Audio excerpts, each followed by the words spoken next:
हिवालय कसं होतं तुम्हाला सर्वांना माहिती आहे आणि आपण जसजसा काळ पुढे सरकतोय तसतसं नूतनीकरणाच्या निमित्ताने सुद्धा पुढे सरकत आहोत.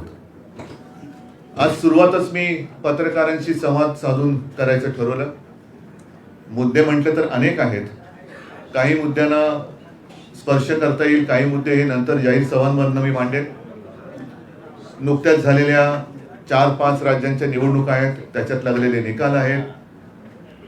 महाराष्ट्रामध्ये शेतकऱ्यांची जी काही दैनावस्था आहे ती अवकाळीमुळे झालेली आहे, दुष्काळामुळे झालेली आहे, नापिकीमुळे झालेली आहे. तिथे सरकार काही लक्ष द्यायला तयार नाही, तो एक मुद्दा आहे. त्याच्यानंतर मुंबईसाठी जो अत्यंत महत्त्वाचा मुद्दा आहे त्याच्यावरती सुद्धा मी येणार आहे. पण सुरुवात करताना ज्या राज्यांच्या निवडणुका झाल्या त्याचे निकाल लागलेत, जे जिंकलेत त्यांचं अभिनंदन मी परवाच्याच कार्यक्रमात केलेले आहे. या निमित्ताने एक प्रश्न मी उपस्थित केला होता आणि निवडणूक आयोगाला एक पत्र लिहिलं होतं की निवडणूक प्रचारामध्ये देवाच्या नावाने किंवा धर्माच्या नावाने आधारावरती मतं मागितली तर तो गुन्हा होतो की नाही. कारण आपल्याला कल्पना आहे, मी जे पत्र निवडणूक आयोगाला लिहिलेलं आहे, आयुक्ताने लिहिलेलं आहे, त्याच्यात स्पष्ट मी उदाहरणासह नमूद केलेले आहे की कर्नाटकाच्या निवडणुकीत माननीय पंतप्रधान बजरंगबली की जय म्हणून मतदानाचं बटन दाबा तुम्ही असं म्हटले होते. अमित शहा आपल्या देशाचे केंद्रीय गृहमंत्री हे मध्य प्रदेशच्या निवडणुकीत भाजपला मत दिल्यानंतर आम्ही रामलल्लाचं दर्शन तुम्हाला फुकट करून देऊ असं म्हणाले होते. त्याच वेळेला मी आठवण करून दिली होती की या देशातले नव्हे जगातले एकमेव हिंदू हृदय सम्राट, गद्दार हृदय सम्राटांबद्दल माझं काही म्हणणं नाहीये, पण एकमेव हिंदू हृदय सम्राट शिवसेना प्रमुख बाळासाहेब ठाकरे यांनी त्यावेळेला आपल्या भाषणामध्ये हिंदुत्वाचा मुद्दा घेतला होता, राम मंदिराचा मुद्दा घेतला होता. त्यावेळेला मात्र त्यांच्यावरती निवडणूक आयोगाने 6 वर्ष निवडणूक लढवायला तर बंदी केली होती. ती पुरेशी नाही वाटली म्हणून मतदानाचा मूलभूत अधिकार सुद्धा काढला होता. आज त्याच्यामध्ये काही बदल झाला आहे का असं पत्र मी त्यांना विचारलं होतं. पत्रात अजून त्यांचं काही उत्तर आलेलं नाही. उत्तर आलेलं नाही याचा अर्थ मी असं मानू का हा आज आपल्या माध्यमातून त्यांना प्रश्न विचारतोय की होय, देवाच्या नावाने धर्माच्या नावाने मत मागायला काही आमची हरकत नाही, आणि ती जर हरकत नाही असं तुमचं उत्तर थोड्या दिवसात आलं नाही तर आम्ही तुमची मान्यता गृहीत धरून येत्या सर्व निवडणुकांमध्ये जय भवानी जय शिवाजी, हर हर महादेव, गणपती बाप्पा मोरया, आणि मग जे काय आमचे धर्माचे हिंदुत्वाचे प्रश्न असतील ते उघडपणाने मांडू. त्यावेळेला मात्र आपण कारवाई करता कामा नये, कारवाई आपल्याला करता येणार नाही. हा एक महत्वाचा प्रश्न आहे. दुसरा, शेतकऱ्यांची अवस्था फार वाईट आहे. सरकार आपल्या दारी म्हणून जो काही बोगसपणा चाललेला होता तो आता बंद पडलेला आहे, कारण कोणी त्यांना दारात पण उभं करायला येत नाहीये. एक 4-5 दिवसापूर्वी मी अचानक काही माध्यमांशी बोललो होतो, ते एवढ्यासाठी की हिंगोलीमधले काही शेतकरी मातोश्रीवरती आले होते, आणि फार भयानक परिस्थिती आहे त्यांची. कोणी त्यांना विचारत नाही. पीक विम्याचे पैसे मिळत नाहीयेत. पीक विमा घोटाळा हा तर एक वेगळा विषय आहे, त्याच्यावरती सविस्तर मी कधीतरी बोलेनच. मात्र ज्या वेळेला महाविकास आघाडीचं सरकार आलं होतं आणि एकमेव अधिवेशन जे नागपूरला झालं होतं त्या जवळपास पहिल्याच पूर्ण अधिवेशन तेच पहिलं झालं होतं आणि एकच झालं होतं तेव्हा नागपूरचं. त्याच अधिवेशनात मी मुख्यमंत्री म्हणून माझ्या राज्यातल्या शेतकऱ्यांचं 2 लाखापर्यंत पीक कर्ज माफ केलं होतं, त्यांना कर्जमुक्त केलं होतं आणि ते केलं होतं.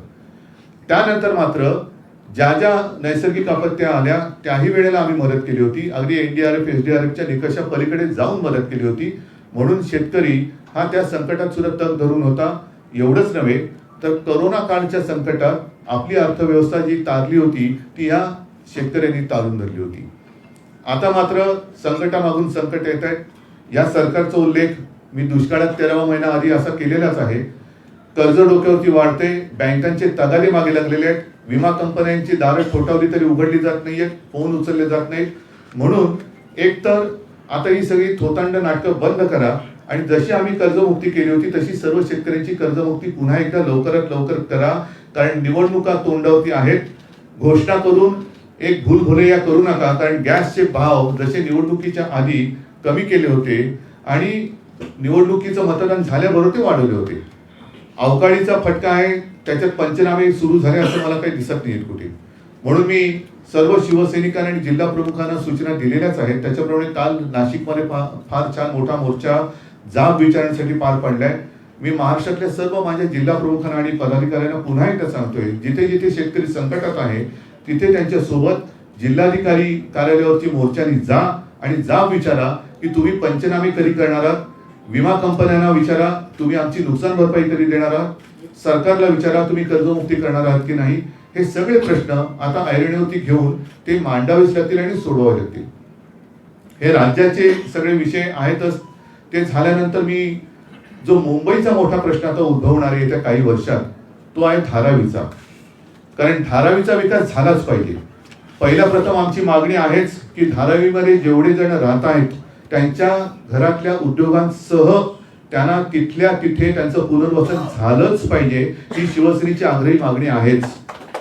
आणि ती मागणी, कारण आता धारावीला स्पेशल प्रोजेक्ट म्हणून जाहीर केलेला आहे. इतर ठिकाणी झोपडपट्टीमध्ये साधारणतः 400-450 फुटाच्या जागा मिळतात. इकडे मात्र स्पेशल प्रोजेक्ट असलं तरी 300 फूट. तसं चालणार नाही. या धारावीकरांना सुद्धा 400 नाही तर 500 फूट हे धारावीकरांनी आता ठरवायचंय. 500 फुटापर्यंतची जागा ही दिली गेलीच पाहिजे. आजपर्यंत साधारणतः 50-60 हजार झोपड्या तिकडे पात्र ठरवण्यात आलेले आहेत झोपडीधारक. अजूनही 58,000, अजूनही जवळपास 80 ते 90 हजार झोपड्या या पात्र अपात्रतेच्या सीमेवरती आहेत. म्हणजे एवढ्या सगळ्या धारावीकरांना हे आत्ताचे जे विकासक आहेत, अगदी नाव घेऊन बोलायचं झालं तर अदानी, हे धारावी बाहेर काढतायत का, काढणार आहेत का? हा विषय एक धारावी पुरता होता, तो गेले अनेक वर्ष आम्ही हाताळत होतो. प्रत्येक वेळेला धारावीकर हे माझ्याकडे येतात. धारावी बचाव अशी त्यांनी ती एक चळवळ सुद्धा सुरू केलेली आहे आणि धारावी पुरता विषय मर्यादित होता. त्याच्यामध्ये आताचं जे सरकार आलेलं आहे त्यांनी खास सवलती ह्या अदानींना दिलेल्या आहेत. आमचा कोणत्या व्यक्तीला मी अदानी बोलतो कारण आज अदानींना ते टेंडर मिळालेले आहे म्हणून मी अदानी बोलतोय. उद्या दुसरं कोणी असतं आणि ह्या सवलती त्याने दिल्या असत्या तर आम्ही त्यांच्या नावाने बोललो असतो. हा विषय आता केवळ धारावी पुरता मर्यादित न राहता हा मुंबईच्या भवितव्याचा झालेला आहे. कारण एक तर आमची जाहीर मागणी मी जी दसऱ्याच्या मेळाव्यात केली होती की ही जी सगळी मोठी जागा आहे, आजपर्यंत तिकडे पिढ्यानपिढ्या धारावीकर झोपडपट्टीमध्ये राहत आहेत. म्हणजे सगळी गलिच्छ अशी ती वस्ती आहे. आज तिला सोन्यापेक्षा जास्त भाव आलेला आहे. म्हणून या सगळ्यांची नजर धारावीवरती आलेली आहे. मग त्या धारावीमध्ये माझ्या गिरणी कामगारांना घरं मिळाली पाहिजेत, पोलीस कर्मचाऱ्यांना मिळाली पाहिजेत, सरकारी कर्मचाऱ्यांना मिळाली पाहिजेत, सफाई मजदूरांना मिळाली पाहिजेत. धारावीकरांना तर पहिली मिळालीच पाहिजे कारण त्यांचा हा अधिकार आहे. त्यांचं पुनर्वसन त्यांच्या घरातल्या अगदी सूक्ष्म आणि लघु या उद्योगासह तिथे त्यांना ती जागा मिळाली पाहिजे. त्याच्या पलीकडे ज्या सोयी सवलती म्हणतोय ती विशेष सवलत आहे TDRची.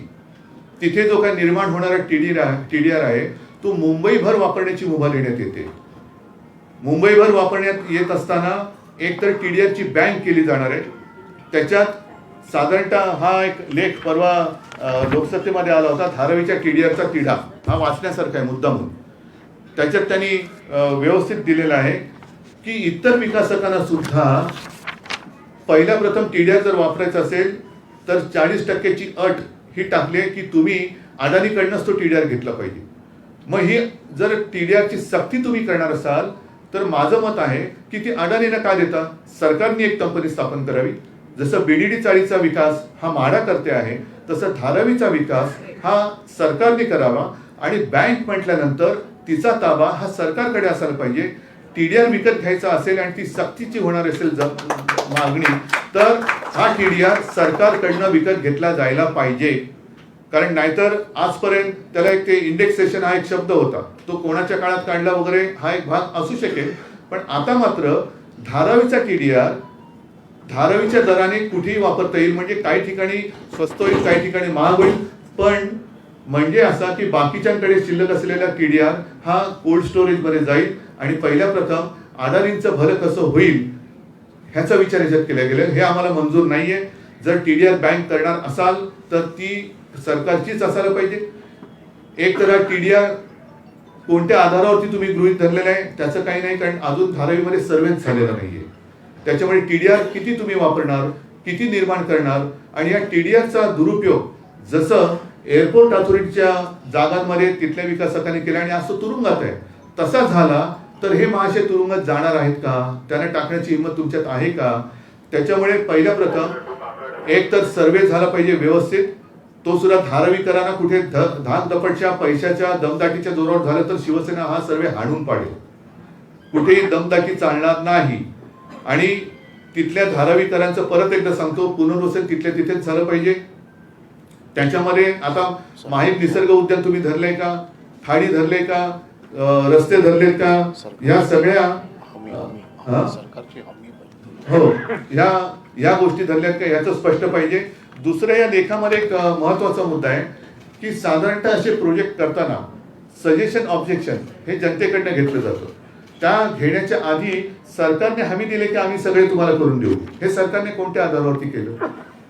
जर का तुम्ही अजून सजेशन ऑब्जेक्शन आम्हाला कोणाला काही बोलायलाच दिलेलं नाही, जर तुम्ही तसं करणार असाल तर आम्ही सुद्धा आज शिवसेना प्रशासनात नाही, पण शिवसेनेची ताकद ही प्रशासनात असणं आणि नसणं याच्यावरती नाही. शिवसेनेची ताकद ही रस्त्यावरती, आणि ती रस्त्यावरची ताकद आज पुन्हा एकदा तुम्हाला जाब विचारण्यासाठी रस्त्यावरती उतरणार आहे. ह्या सगळ्या प्रकरणामध्ये सरकारला नेमका काय फायदा होणार आहे हे कुठे तसं काय झालेलं नाही आहे. कारण 20% सरकार आणि 80% अदानी. बरं, याच्यामध्ये रेल्वेची जागा कोण खरेदी करणार, ते कोणत्या दराने काय करणार, सेवा सुविधा, एवढ्या सगळ्या वस्तीला जर ते दार बंद करून घ्या, एवढ्या सगळ्या वस्तीला पाणी कुठून आणणार, त्याच्यानंतर त्यांच्या सगळ्या ड्रेनेजची जी सोय आहे ती कुठून करणार, रस्ते कसे करणार. एक तर आजच नियोजन शून्य विकास कामांमुळे मुंबईकरांचा जीव घुसमटलेला आहे. एवढं प्रदूषण माझ्या तरी आयुष्यात आजपर्यंत मी काय कोणी पाहिलं नसेल एवढं प्रदूषण हे मुंबईमध्ये होते. केवळ आणि केवळ हे सरकार कॉन्ट्रॅक्टरसाठी काम करते. मग ती रस्त्याची कॉन्ट्रॅक्ट असतील, आणखीन कसली कॉन्ट्रॅक्ट असतील. म्हणजे प्रदूषण एक तर नियोजन शून्य कामांमुळे प्रदूषण, मग ते प्रदूषण रोखण्यासाठी पुन्हा त्याच्यावरती यंत्र, त्याचं कॉन्ट्रॅक्ट, ते होऊ नये म्हणून त्याचं कॉन्ट्रॅक्ट. हे सगळं कॉन्ट्रॅक्टरचं सरकार आहे. आणि मुंबईतले 3 महत्वाचे प्रकल्प म्हणजे जिकडे आता क्लस्टर प्रोजेक्ट होत आहेत हे सुद्धा हे यांच्या घशात किंवा खिशात घालण्याचं काम सरकार करते.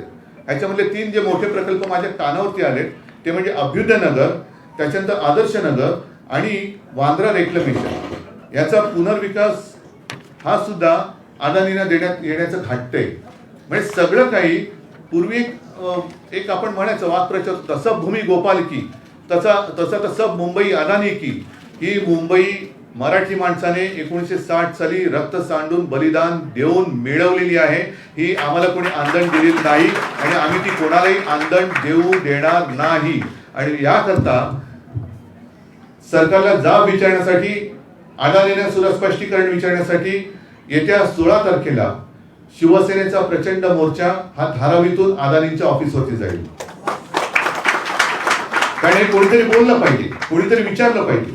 धारावीकरांना सुद्धा मी आवाहन करतोय की तुमच्यासाठी तुमचं निमित्त आहे, तुमच्या जागा बळकावू देऊ नका. जर कोणी गुंडगिरी करायला आलं तर शिवसेनेकडे या. शिवसेनेचे मर्द शिवसैनिक तुमच्या सोबत तिकडे या गुंडांना सरळ केल्याशिवाय राहणार नाही. आणि सरकारला सुद्धा मी सांगतोय की तुम्ही नावाप्रमाणे मिंदे होऊ नका, कारण तुमचे सुद्धा दिवस भरत आलेले आहेत. सुप्रीम कोर्टाची तारीख जवळ येत चाललेली आहे. इथे काही जरी झालं तरी सुप्रीम कोर्ट बसलेलं आहे वरती. त्याच्यामुळे तुम्ही जाता जाता आपली मुंबा आई, मुंबा देवीच्या नावावरनं पडलेलं नाव आहे मुंबई, हे कोणाच्या तरी सांगण्यावरनं कोणाची तरी धुणी भांडी करताना केवळ आणि केवळ आपल्याला खुर्ची मिळाली म्हणून ती आंदण देऊ नका. हे पाप, मुंबईला खतम करण्याचं पाप हे कोणी करू नये. आणि जसं मी धारावीकरांना आवाहन करतोय तसंच मुंबईतल्या सर्व जातपात धर्म पक्ष सगळ्यांना आवाहन करतोय की मुंबईचे प्रेमी जे आहेत, कारण मुंबई ही कोणाला रिकाम्या हाताने आणि रिकाम्या पोटाने झोपायला देत नाही. जे जे येतात त्यांना मुंबई आसरा देते आणि त्यांच्या कष्टावरती मुंबई आहे. तर मराठी माणसांनी पण आलंच पाहिजे. जेवढे जेवढे मुंबईकर आहेत, जे मुंबई प्रेमी आहेत, त्यांनी 16 तारखेला हा आपल्या मुंबई बचाव नाही, मुंबई बचाव शब्द एवढं बोलण्यामुळे आम्ही काही कमकुवत झालेलो नाही. मुंबईच्या कडे वाकड्या डोळ्याने बघाल तर याद राखा हे सांगण्यासाठी 16 तारखेचा मोर्चा धारावीतून निघून अदानीच्या कार्यालयावरती जाईल. आणि दुसरा पण मुद्दा आहे, कारण आता जसं हे प्रकल्प एक एक त्यांच्या घशात घालतात तसं वीज बिलं सुद्धा अमाप यायला लागलेली आहेत. तो वीज बिलाचा सुद्धा जो प्रश्न आहे तो मुंबईभरांचा आहे आणि तो सुद्धा त्याचं सुद्धा कॉन्ट्रॅक्ट किंवा ते सुद्धा काम हे अदानीत करण्याचं आहे. त्याच्यामुळे सगळ्याच एकदा सोक्षमोक्ष आता लावायची वेळ आलेली आहे की मुंबईकरांनी नुसते कष्टच उपसत बसायचे का, आणि मुंबईतले सगळे चांगले म्हणजे आता डायमंड मार्केट असेल सगळं असेल ते अहमदाबाद ते सगळं गुजरातला, मग मुंबईकरांनी करायचं काय, आणि मुंबईकरांनी नुसतं काय यांची धुडी भांडी करायची का. तर ह्या सगळ्याचा एक आता तुकडा पाण्याची वेळ आलेली आहे. म्हणून मी वीज बिलाचा आहे, धारावीचा आहे, एकूण TDRचा आहे, बाकीच्या झोपडपट्ट्या योजना ज्या काही धोक्यात येणार आहेत त्यांचा आहे. आणि एवढं केल्यानंतर जे घरं घेणारे सर्वसामान्य माणसं आहेत त्यांना याचा फायदा काय होणार आहे. आणि म्हणून मी परत सांगतो की आम्ही कुठेही विकासाच्या आड नाही.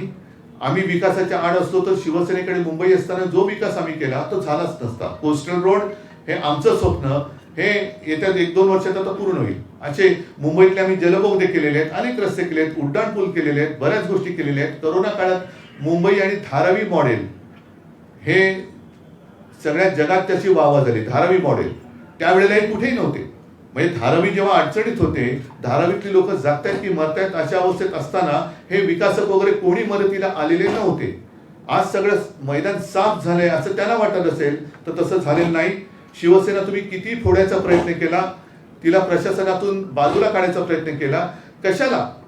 माझं आज पुन्हा आव्हान आहे की 4 राज्यांच्या निवडणुका झाल्या, 5 राज्यांच्या झाल्या, भाजपाला भरघोस यश मिळालं. चला माझं आव्हान आहे की पहिली तुम्ही मुंबई महापालिका निवडणुका घ्या, मुंबई महापालिकेची निवडणुका, आणि त्या पलीकडे जाऊन आज सामनाच जो अग्रलेख आहे की एवढी तुमची लाट आहे तर त्या लाटेमध्ये एकच निवडणूक तुम्ही लोकसभेची बॅलेट पेपरवरती घेऊन दाखवा.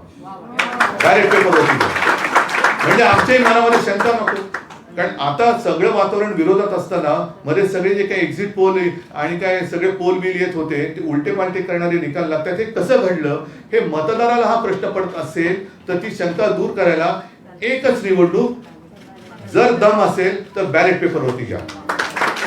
बॅलेट पेपरवरती मतमोजणी करायला वेळ लागत असेल मान्य आहे, पण ज्या वेळेला निवडणुका लांबवल्या जातात, अगदी सिनेटची निवडणूक सुद्धा, साधी सिनेटची निवडणूक तुम्ही लांबवताय त्याच्यात वेळ नाही जात. मग मतमोजणीसाठी जिकडे लोकशाहीचं आणि देशाचं भवितव्य ठरवणारी निवडणूक आहे तिला मतमोजणीसाठी 2-3 दिवस लागले तर त्याच्यात फरक काय पडतो. आज सुद्धा महापालिकेची निवडणूक वर्ष 1.5 वर्ष तुम्ही पुढे ढकललेली आहे, त्याच्यात वेळ नाही जात. तर तो जो वेळ आहे त्याच्यापेक्षा हा वेळ अगदी कमी आहे. तर तुमच्यात हिंमत असेल आणि तुमच्यात एवढा आत्मविश्वास भरला असेल तर उद्या होणारी लोकसभेची निवडणूक ही एकच निवडणूक देशभर बॅलेट पेपरने यांनी घेऊन जिंकून दाखवावी.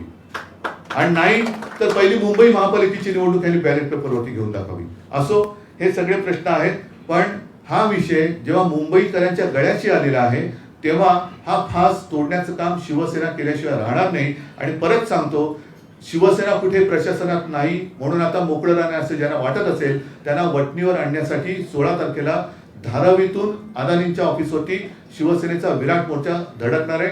मी तमाम मुंबई प्रेमींना आवाहन करतोय, आपण सगळेजण त्याच्यात सहभागी व्हा.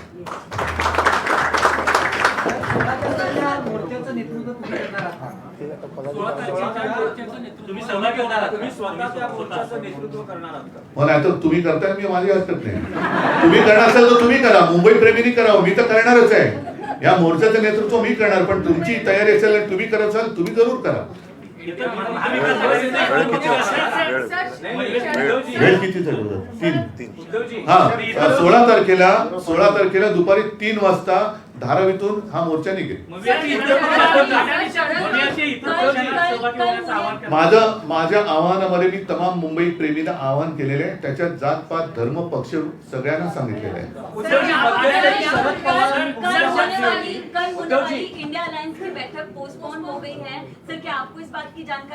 मैं 16 तारीख को मोर्चा में आने के लिए आपको भी आमंत्रित करता हूं, क्योंकि मुंबई का विषय है, धारावी का विषय है, तो आप भी उसमें आइए.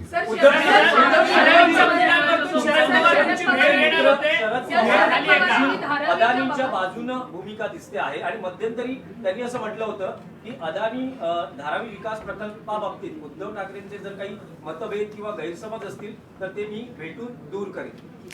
माझे गैरसमज असावेत अशीच माझी इच्छा आहे की हे जे काय सगळं मी मांडलेलं आहे, हा सुद्धा पेपरमध्ये आलेला हा लेख आहे, हा सुद्धा तुम्ही वाचा. हे सगळे माझे गैरसमज असावे आणि इतरांना जशा काही गोष्टी बंधनकारक आहेत तशा अदानींना सुद्धा असाव्यात आणि त्यानं दिलेल्या सवलती हा माझा गैरसमज असावा अशी माझी प्रामाणिक इच्छा आहे. शरद पवारांनी या विषयावर नाही, एकाने कोणतरी बोला ना. शरद पवारांनी या विषयावर जर तुमच्याशी चर्चा केली तर त्यातून मी आता 16 तारखेचा मोर्चा जाहीर केलेला आहे आणि त्याच्यामध्ये शरद पवार साहेबांपेक्षा सरकारने भूमिका जाहीर करावी की नेमकं काय आहे. टीडीआर कशाच्या आधारावरती तुम्ही काढलंय, टीडीआरची बँक अदानीच्या ताब्यात बँकेचे ताब्यात का देणार आहात, ती सरकारकडे का नाही, आणि बीडीडी चाळीचा विकास जसं म्हाडाच्या अंतर्गत करतोय, कारण याच्यामध्ये शेवटी अदानी स्वतः उभं राहून विकास करणार आहेत का, ते सुद्धा सब कॉन्ट्रॅक्टर नेमणार आहेत. मी जेव्हा मुख्यमंत्री होतो तेव्हा हाही विचार चालला होता की जशी ती झोपडपट्टी पुनर्विकासासाठी आपण एक कंपनी केली होती तशी एक कंपनी करून धारावीचा विकास करा. जगातले चांगले तिथले लोक येतील, टाउन प्लॅनिंग होईल. आता टाउन प्लॅनिंग सुद्धा मला वाटतं सरकारने करून त्याने दिले, मग अदानीने काय केले, ते सब कॉन्ट्रॅक्ट नेमणार, पैसा सरकारचा, जमीन टीडीआर आधी विकून पळाले तर कोण काय करणार. त्याच्यामुळे पहिला टीडीआरचा एक निकाल लावा आणि टीडीआरचा निकाल लावल्यानंतर जोपर्यंत तिथला विकास होत नाही तोपर्यंत टीडीआर विकायला बंदी करा. मी शिवसेनेपुरतं बोलतो, बाकीच्या पक्षांचं मी बोलत नाही. मी शिवसेनेचा पक्षप्रमुख आहे, शिवसेनेचा मोर्चा मी आज जाहीर केलेला आहे.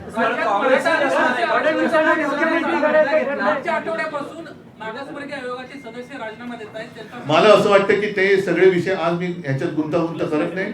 प्रत्येक प्रश्नाचं वेगळं महत्व आहे. आज मात्र हा मुंबईच्या जीवाभावाचा प्रश्न आहे, शेतकऱ्यांचा मी मांडलेलाच आहे. त्याच्यासाठी माझ्या पदाधिकाऱ्यांना मोर्चे काढायचे मी आदेश दिलेत. मी सुद्धा काही वेळेला तिकडे सुद्धा जाईन. धारावीच्या मोर्चाचं नेतृत्व मी करणारच आहे. मी आपल्यालाही सुद्धा सांगतोय की आपण नेतृत्व करू शकत इच्छित असेल जरूर या, कारण आपण सुद्धा मुंबईकर आहात. सर, क्लस्टर डेव्हलपमेंटचा तुम्ही मुद्दा घेतला. क्लस्टर डेव्हलपमेंटला धरून कुठेतरी मुंबईकरांची दिशाभूल केली जाते सरकारकडनं. नाही, सगळे एकासाठी का, सरकार हे कोण चालवतंय आणि सरकार कोणासाठी चालवत आहे, आणि त्याच्यामध्ये तुम्ही नुसती गुलाबी स्वप्न दाखवून आज सुद्धा माझ्या कानावर आलं की धारावीकरांना जे काम चालू असताना तिथून त्यांना जे जागा देणार आहेत त्या तिथल्या 10 किलोमीटरच्या परिसरात म्हणजे तिथे मिठाघरं सुद्धा येतात. मग एकदा तिकडे घरं दिल्यानंतर परत तिकडे त्यांना घरं देणार का, तर तिथल्या तिथे घरं जसं बीडीडी मध्ये आम्ही केलं होतं, सुरू केलं, तसं तुम्ही धारावीत करा आणि विकास करून तिथल्या लोकांना पहिलं घरं उद्योगासह, कारण त्याच्यात कुंभारवाडी पण आहेत, बरेच बारकावे आहेत, तर त्या सगळ्यांना त्यांचे उद्योगधंदे तिकडे करता येतील. आणि त्या व्यतिरिक्त मी म्हटलं जसं गिरणी कामगार आहेत, पोलीस कर्मचारी, सरकारी कर्मचारी, आणि ते सगळं झाल्यानंतर तुम्ही काही प्रमाणात इतरांसाठी घरं बांधा, जरूर बांधा. पण जे माझ्या मुंबईचं आर्थिक केंद्र गुजरातला पडवलं होतं तसं एक आर्थिक केंद्र मला धारावीत पाहिजे. एक आर्थिक केंद्र मला धारावीत पाहिजे, कारण धारावीच्या बाजूची सोन्यापेक्षा जास्त मोलाची जागा बुलेट ट्रेनच्या घशात घातली. कशासाठी घातली, काय मुंबईला उपयोग आहे त्याचा. तर मुंबईमध्ये सुद्धा आर्थिक केंद्र पाहिजे. जे उद्योग मुंबईच्या बाहेर पळवले जात आहेत ते थांबले पाहिजेत. तुम्ही सगळं मुंबईतल्या गुजरातला नेणार म्हणजे मुंबईला काय तुम्ही उकिरडा करण्याचा विचार, मुंबई तुम्ही एका माणसाच्या घशात घालायला बघताय, तर ते नाही होणार.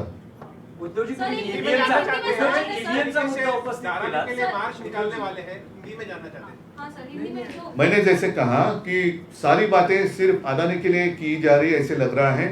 टीडीआर की बात तो मैंने की कि टीडीआर की एक बैंक बनाने जाने वाले हैं जिसका अधिकार सरकार के पास होना चाहिए, और टीडीआर अगर इस्तेमाल करना है तो पहले वहाँ के जो जितने धारावीकर हैं उनको वहीं पे पहले घर देना ही चाहिए, और वो भी 300 फुट वगैरह नहीं, जैसे 400 फुट हो या 500, वो तो देना ही चाहिए. साथ ही साथ मेरे पुलिस कर्मचारी है, गिरणी कामगार है, सफाई मजदूर है, सबको घर दे दो. वहाँ गवर्नमेंट के कर्मचारी है. और उसके बाद जो आर्थिक केंद्र मुंबई में होने वाला था वो गुजरात में लेके गए, वैसा दूसरा आर्थिक केंद्र मुझे धारावी में चाहिए.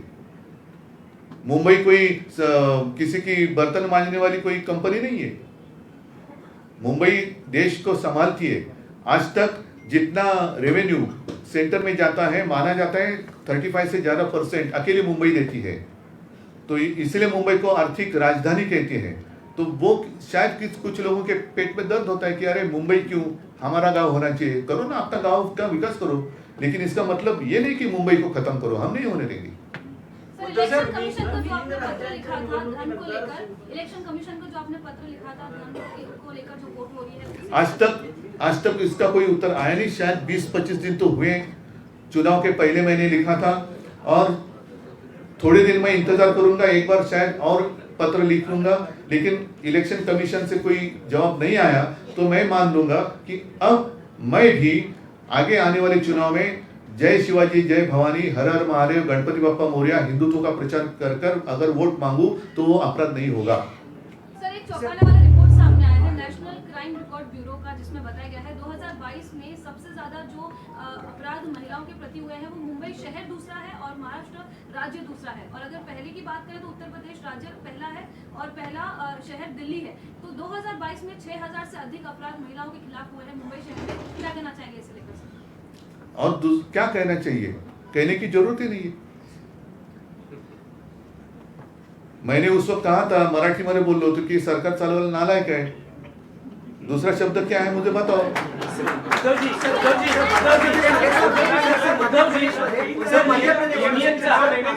बीएमसी चुनाव लीजिए, ऐसा खुला चैलेंज कर रहे हैं। बीएमसी चुनाव लीजिए। अरे पहले सीनेट का इलेक्शन ले लो। सर मध्य प्रदेशमध्ये लाडली बहिणा प्रभावी ठरली, महाराष्ट्रामध्ये पण केंद्र सरकारच्या मला कळलं, जरा परत मध्य प्रदेशमध्ये लाडली बहिणा हिचा प्रभाव ठरला, परिणाम दिसला। केंद्र सरकारच्या पण राज्यात मोठ्या प्रमाणात महिलांसाठी नहीं, लाडली बहना ठीक है, पर लाडली बहनाला हा जो प्रश्न होता कि गए साल मुंबई में ज्यादा से ज्यादा मुंबई नंबर 2 पर है, महिलाओं के ऊपर अत्याचार हुए हैं। तो लाडली बहना ये जो बात है मध्य प्रदेश में शायद उसका उपयोग या ये हुआ होगा, मणिपुर में क्यों नहीं हो रहा है, महाराष्ट्र में क्यों नहीं हो रहा है? क्या उनकी सब बहना होती है। माझा प्रश्न अर्धवट आहे। हो, पण म्हणूनच माझं काय म्हणणं आहे की लाडली बहिणा जर मध्य प्रदेशमध्ये यशस्वी झाले असेल तर मुंबईमध्ये, आता आपण प्रश्न विचारला, महिलांच्या अत्याचारात मुंबई नंबर 2 हे लज्जास्पद आहे का? इकडे इथल्या महिला बहिणी नाही आहेत आपल्या? मणिपूर मधल्या भगिनी आपल्या भगिनी नाही आहेत महिला? नाही, पण केंद्र सरकारच्या मोठ्या प्रमाणात सर योजना आहेत। EVM मुद्द्यावर तुम्ही भूमिका मांडली, आज सामनामध्ये ही भूमिका मांडली गेली आहे, पण 5 राज्यांच्या निकालानंतर देवेंद्र फडणवीसांची प्रतिक्रिया आली होती। ते म्हणाले की आता भाजपच्या विजयानंतर EVM वर खापर फोडलं जाईल, तर तेच आता पुन्हा सुरू झालं। माझं म्हणणं तेच आहे। ऐका एक मिनिट, फक्त साहेब माझा एक प्रश्न पूर्ण होते की जेव्हा विरोधी पक्ष जिंकतात तेव्हा ईव्हीएमच्या बाबतीत भूमिका नसते, पण भाजप जेव्हा जिंकतो, ऐका एक मिनिट ऐका। महापालिकेत म्हणून माझं मत असं आहे की एकदा याचा विषय संपवून टाका, कारण ज्या वेळेला काँग्रेस जिंकत होते तेव्हा इथलेच हे जे आता मध्ये ज्यांचे काही चित्रफिती आपल्या माध्यमातून आल्या होत्या तेच ईव्हीएमच्या विरोधात लढत होते, त्यांनीच आम्हाला एक प्रेझेंटेशन दिलं होतं। तर हे उघडं सत्य आहे।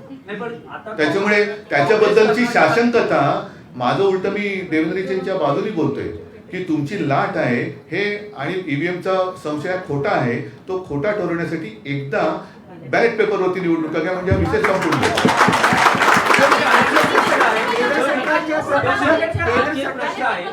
राहुल गांधींनी जे पंतप्रधान नरेंद्र मोदींच्या बाबतीत विधान केलं होतं, त्यांचा पनौती जो उल्लेख केला होता, त्याचा फटका 5 राज्यांच्या निकालांमध्ये आपल्याला पाहायला मिळाला। नाही, मी त्या राज्यात काही फिरलेलो नाही, त्याच्यामुळे मी त्याच्याबद्दल बोलत नाही। मी माझ्या महाराष्ट्रापुरता आणि मुंबईपुरता बोलतोय। म्हणून मुंबईच्या पुन्हा एकदा सांगतो, गळ्याशी येणारा विकासक त्याला जाब विचारण्यासाठी येत्या 16 तारखेला दुपारी 3 वाजता धारावीतून मुंबई प्रेमींचा मोर्चा शिवसेनेच्या माझ्या नेतृत्वाखाली निघेल आणि तो अदानीच्या ऑफिसवरती जाईल। धन्यवाद सगळ्यांना। जय हिंद, जय महाराष्ट्र।